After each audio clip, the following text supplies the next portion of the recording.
Hello and welcome back to the series of What Have People Written About ENFJs and the Extroverted Feeling Function. My name is Doris. I'm a type and relationship coach, and today I thought we would look at the book Write from the Start, Discover Your Writing Potential Through the Power of Psychological Type by Anne B. Loomis. I'm going to give you the ENFJ parts. The book is quite comprehensive, looking at personality type, writing style, stages of the writing process, and how to grow as a writer.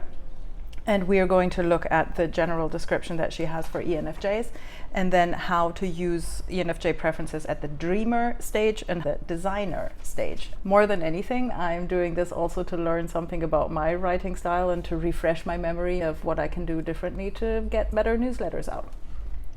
So here we go. General description. ENFJs prefer to focus their energy on outer events and people and to freely express their feelings about these events. Yeah. They enjoy the conversation and companionship of others, but they especially like being around people they care about. Also true. They are good at coming up with innovative ideas and at helping people understand the underpinning of these ideas. I hope so. I mean, innovative definitely, but also putting things together in a way maybe that hasn't been put together in that way before. Their preference for the judging orientation helps them to see ideas clearly, to wrap things up, and to mobilize resources to get things done. In many cases, ENFJs can be heard articulating concepts that are hard to understand. That is something I hope I am able to do, because that's part of the coaching thing and part of really supporting people and reaching the goals that they want to have, and shining a light in the dark spots where they don't usually look. And all of this living is very complex, and being a human being is very complex. So yeah, I hope I'm good at making things applicable and easy to understand. That'd be great.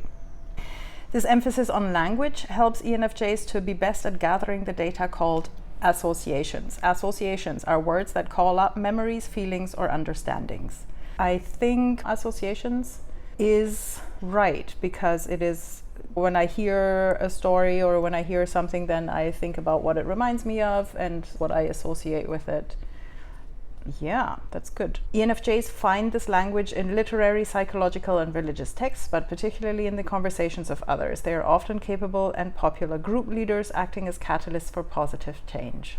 Well, there's the hope, right? I would love to be a catalyst for change. That's what I want to be doing. And leading groups would be fun. But training groups and giving workshops is something that I really enjoy. Writing style. Highly intuitive and able to project their concern for others, best about topics that affect their own and other people's lives, right? Not just type and self-awareness, but also with the relationship stuff. Since they tend to be gregarious, they need to keep in regular contact with people to become inspired, and when they do, they can be highly persuasive. So regular contact with people, yes. Conversations with friends, I live for them. I really love it. And being highly persuasive, I don't know, you'd have to ask the other people. Of all the types, ENFJs are the most likely to get people to do what they don't want to do just through their adept use of language.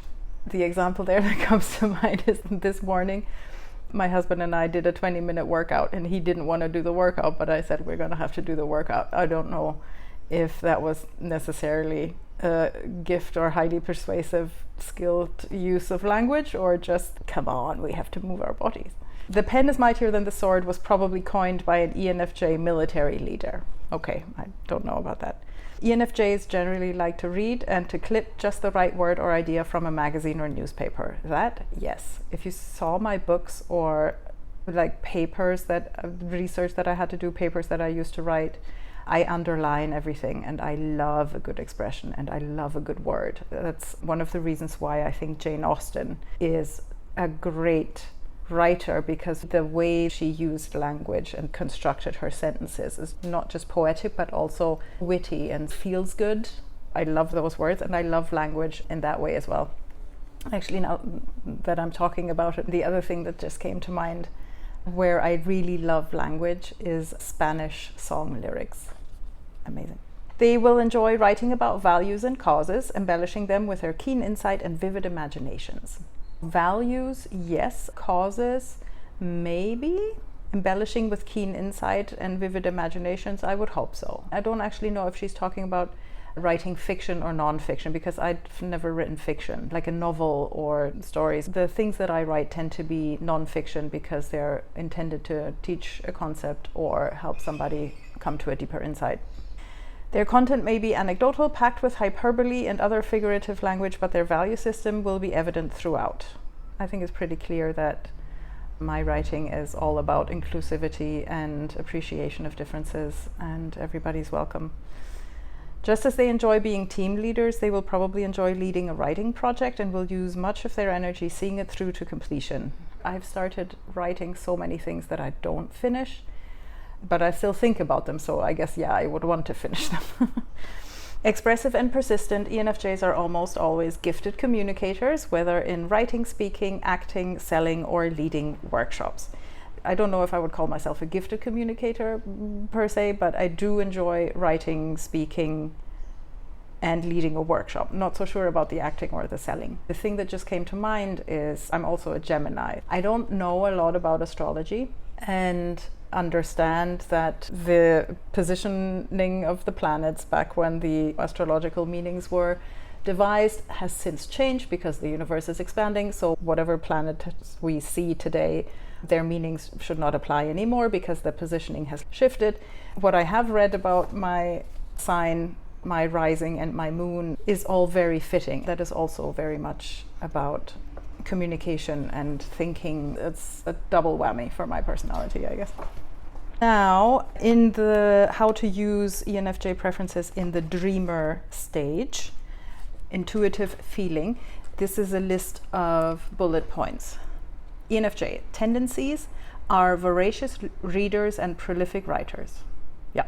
Have a knack for persuasion. Again, not so sure about that. You tell me. Are good at conversational language or dialogue. Yeah. Can convey a clear meaning of a complex idea. Hope so. Can sense how much time is needed for a project. Oh yeah. And then double it. Need to stay in contact with people to avoid getting stuck. Yes. Can capture the nuances of language. I don't know if I can capture it, but I can certainly appreciate it when I read it. Now, trouble spots. May over-personalize or overuse I. I forget where I learned it, that something that extroverted feeling types do is we try to establish a connection with the person that we're talking to or the people that we're talking to. And so we disclose a lot of ourselves, and we would say I this, I that a lot in order to establish a connection. Look, here are some of the things we might have in common, or here's why I'm not going to be threatening to you, or, so the using the I in order to open up a space of, hey, can you find anything we might have in common where we can be simpatico? I think that makes sense. Trouble spots. May resist writing about the impersonal or topics that require emotional distance.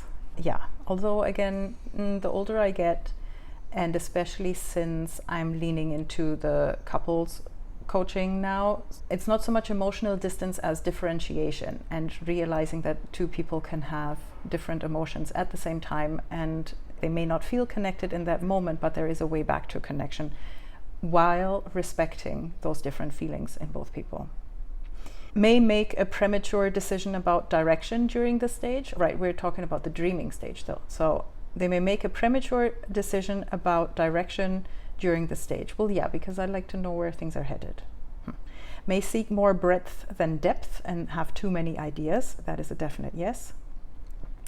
And I think the other thing that's also a problem for me, especially when I think about writing a new article or newsletter, they tend to get really long because I want to pack everything in there. Very much where I'm centering my own needs as the writer or my own preferences as the writer, and where I don't keep the needs of the audience in mind, which is just show me one idea, explain one idea to me. Don't give me all the thing. May try too hard to achieve graceful prose too early. Okay, again, I think that's more for if you're writing fiction. May want to limit brainstorming and force a structure too quickly. Yes, I think I've talked about that before as well. This is very much a judging type thing where we like to come to the closure and move on. Like where a perceiving type is comfortable exploring many more avenues, I think a judging type is more likely to say, no, we've got the top 5, so let's just choose one from here. Okay, now, tools to try. Work with others during this stage. I like that, to volley ideas back and forth. I think Brene Brown said that when she wrote her second or third book, instead of sitting in front of a computer in front of an empty page, I don't know if she has ENFJ preferences, I mean, it might be INFJ, but she went into a hotel room with 2 or 3 friends, talked the book out loud, recorded it and transcribed it. Listen to conversations to gather information. Absolutely. I like podcasts for this very reason. Read as much as possible about the topic. Oh yes. The thing is, I actually might get stuck in the research phase. Carol Shoemate, she's also somebody, if you're into type, she's one of the editors of Type in Depth. She commented on one of my LinkedIn posts a while ago. She was saying how she was in the student archetype until she realized that she had to embrace the teacher archetype. That resonated with me because I feel like I'm definitely in the student archetype. I just want to read and learn. I don't necessarily want to do anything with whatever I read. I just want to enjoy the knowledge that other people have been sharing in an entertaining and anecdotal style. I think I'm doing that already. Limit the amount of time spent on generating ideas is another tool to try. So yeah, just go with what you have and then move on to the next one, I guess. Free write often and quickly.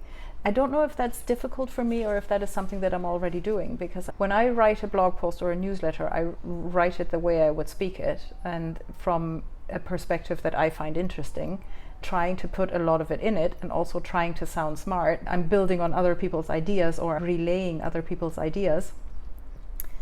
And I do minimal editing. The truth is that I don't like going back and editing 15 times. I don't like rereading my stuff 15 times. So what was said earlier about finding the prose and the specific language, again, might be different for fiction, but for non-fiction or whatever, I'm doing what you see is what you get. Maybe I should be spending more time editing, but we're still talking about the dreaming phase here as well. See how I jump ahead?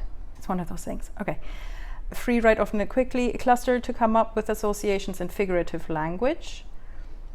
Cluster the dreaming and the idea generation, I guess, to come up with associations, because that's the thing. We're putting things together that may not have been put together before.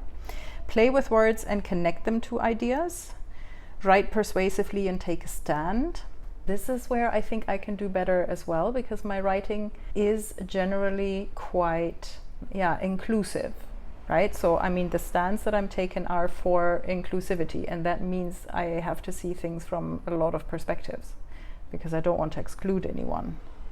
Use active imagination dialogues to capture conversation and get into the heads of the audience or characters. This would be for fiction.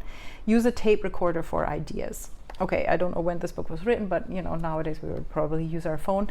And that is a tool actually that I should probably definitely use a little more often, because I write and I type, but I don't speak my ideas and then transcribe them. For someone who enjoys speaking, it would make more sense to use a recorder, but I haven't done that yet. Something to keep in mind. Okay, so that was the dreams phase, and now this is about the designing phase. Tendencies: see one part of the field in an exact way. Do I? Maybe. Act before reflecting. Probably, right? It's the doing first and then thinking about it later. Which, again, I think I mentioned it in the ENFJ in midlife video, where the introverted intuition makes the mind so quick that it bypasses conscious awareness. So I'm doing the thing before my body catches up why I'm doing the thing. Like collaboration in the writing process? Well, I don't know if I would like it, because I've always written by myself. Although the research paper, my professor was the co-author on that, even that writing process wasn't collaborative. It was my work, and then he helped me prepare it for publication with a peer-reviewed journal. We didn't write it together. I wrote and then he judged it and then we submitted it. So I don't know about that. I can see why that's the assumption though, because we're extroverted types who like to be with people, right? Okay. Are focused and decisive. I wish I was a little more focused and a little more decisive, I guess. This is for the design process. Like I said, I do a first draft and then that's basically it. Are enthusiastic about their writing, some days more than others. Seek closure quickly. Yes, like to use anecdotes or record conversations. I think we've mentioned that when I was doing calligraphy and handwriting and hand lettering. I had a series where I was interviewing other letterers and calligraphers. And so recording conversations, I don't know if recording conversations and doing interviews is the same thing, but I like to learn from others. So those were fun. Are persuasive and articulate? Articulate, I would like to think so. Persuasive, I don't know. Enjoy humor, yes. Are adept at finding associations, yes. Now, trouble spots in the design process. May spend time talking rather than writing. Okay. May come to closure too soon without considering other angles. That I'm not sure, because again, for nonfiction, I like to consider things from all the angles. May need much outside stimulation during a writing project. That also to a point, because recently I have noticed that I can do a pretty good focused session where I write, I get down, I do it, and then I look up and it's 2 hours later. If she's talking about something like a fiction book, like a novel, that's a process that will take more than 2 hours to write, obviously. And then you want to not spend all your time writing because you need the extroverted stimulation. I can see that. May neglect their own needs during projects. I can see that. May have trouble working alone. I don't know about that. May need to elaborate on key points. Sure. May over-personalize the piece of writing. The elaborating on key points, the feedback that I received during my master's for a bunch of essays that I wrote, that I needed to be more specific. Not necessarily elaborating, but what exactly is it that I'm saying, right? So there's that intuition piece that stays more at the pattern level than at the exact tactical detail. So that might be it. Tools to try: write the conclusion first, but keep it flexible and open. So really working backwards. I like that idea. That's a good idea. Clarify the point behind your anecdotes. Makes sense. Balance your time between interacting and writing alone. Okay. Write to persuade. Write about values. Write longer paragraphs with more depth. Focus around an analogy or a metaphor. Write conversationally using the first person. So the other one was we're using I too much, and now this tip is to write in the first person. Longer paragraphs and more depth, I think I can do that. Writing to persuade. I don't know if people want to be persuaded, to be honest. The way I'm thinking about my writing is to create a space for people to just be themselves, and to say that it's okay, to normalize a lot of things that we just hold in because we think we're not allowed to talk about it, or it makes us weird, or it's embarrassing, you know, just the things that don't usually get mentioned. I don't know if I want to persuade anyone. I want to show that it's okay to find your own path and then to stick to it, even if your own path means you take care of others. Like, that's okay. It's this whole hyper individualization stuff that is going on right now. I don't know if that's right for everybody.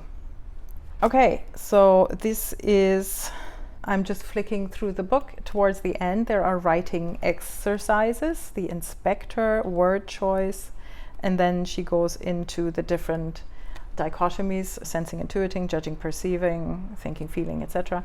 If you want to start writing in alignment with your innate strengths, check out this book, ENFJs, and write from the start. Discover your writing potential through the power of type. If you enjoyed this video, you're probably going to like this next one as well, and I'll see you there.